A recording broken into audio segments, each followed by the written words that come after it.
माननीय अध्यक्ष जी।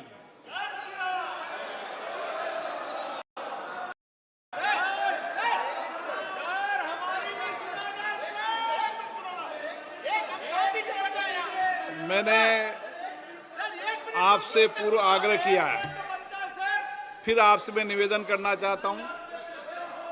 सभी दल के नेता के साथ मेरी वार्ता हुई थी और सभी दल के नेताओं ने कहा था कि ऑपरेशन सिंदूर पर चर्चा होनी चाहिए। बिल्कुल होनी चाहिए सर। और मैंने सहमति दी थी, सरकार ने सहमति दी थी।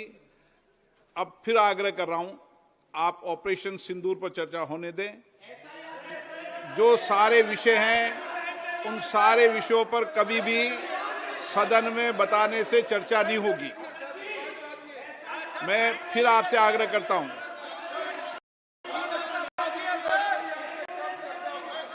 आप सर्वदलीय बैठक में इस बात की चर्चा करते कि पहले एसआईआर पर चर्चा होनी चाहिए तो हम सदन चलने देंगे। पहले आप कमिटमेंट करते हैं, चर्चा करते हैं। अखिलेश जी, आप सदन के नेताओं को भेजा करो तो थोड़ा समझा कर भेजा करो। निर्णय करने की क्षमता हो तो सर्वदलीय बैठक में आया करो। अगर निर्णय कोई पीछे से कर रहा हो, आपकी क्षमता में बताने दो।